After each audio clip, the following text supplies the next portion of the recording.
Only 2 weeks left for Oklahomans to register to vote in time for the November general election. ARPA funding has been approved for Oklahoma broadband projects, and the Cherokee Nation's Permanent Housing Act passes. We'll have details coming up on the KGOU AM News Brief for Monday, September 30th. I'm Mick Daniels. Oklahomans have 2 weeks to register to vote in time for the November general election.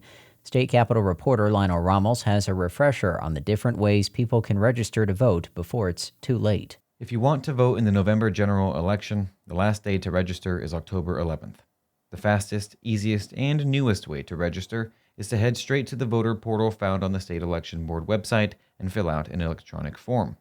For those who need assistance, or just prefer an old-school approach, walking right into your county election board office or a local tag agency is also an option, as is printing the form, filling it out, and mailing it to the county election office.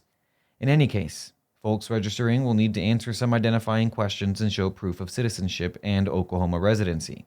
Once a form is submitted, it's a matter of sitting tight and waiting for a voter card in the mail.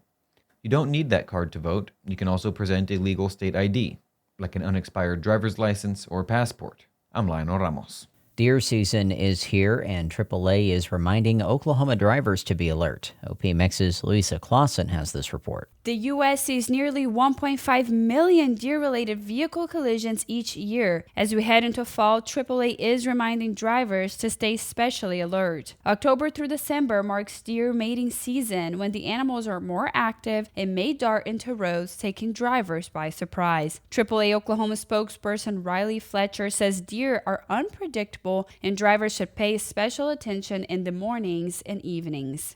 We like to bring awareness to this and make sure that drivers are keeping their eyes on the road and are extra aware on the sides of the road, especially in the fall. In case of a collision, Fletcher encourages drivers to turn on their hazards, call the police, and contact their insurance company as quickly as possible. I'm Louisa Clausen. $158 million of American Rescue Plan Act funds were approved for 50 broadband projects late last week.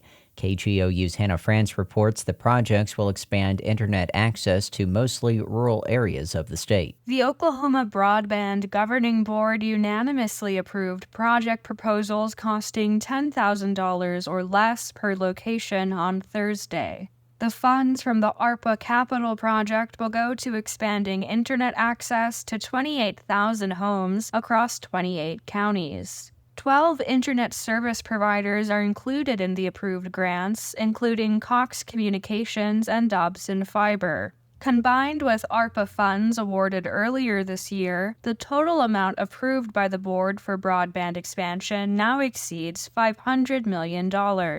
I'm Hannah France. The Cherokee Nation's Permanent Housing Act passed on Thursday. OPMX's Katie Hallam has more on how this new law tackles the housing crisis. The new law is a permanent reauthorization of the 2019 Cherokee Nation's Housing, Jobs, and Sustainable Communities Act.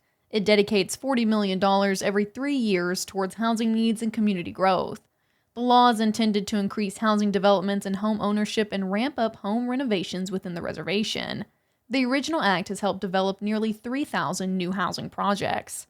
According to Cherokee Nation Chief Chuck Hoskin Jr., he hopes it will also relieve a financial burden on Cherokee families. And I think it does the things that investing in housing is about, which is to make sure people are in a position to build wealth, to make sure people can live a good quality of life, and that has all sorts of benefits for the economy, for people's well-being. It's just what the Cherokee Nation ought to do, and we're in an era we can choose to do this. The new law was signed into effect on Friday. I'm Katie Hallam. Read more news at our website, kgou.org, and follow the KGOU PM News Brief podcast. The candidates for November are set. I know Donald Trump's type. Between now and Election Day, we are not going back. A campaign season unfolding faster. Kamala Harris is not getting a promotion Than any in recent history. Make America great again. Follow it all with new episodes every weekday on the NPR Politics Podcast.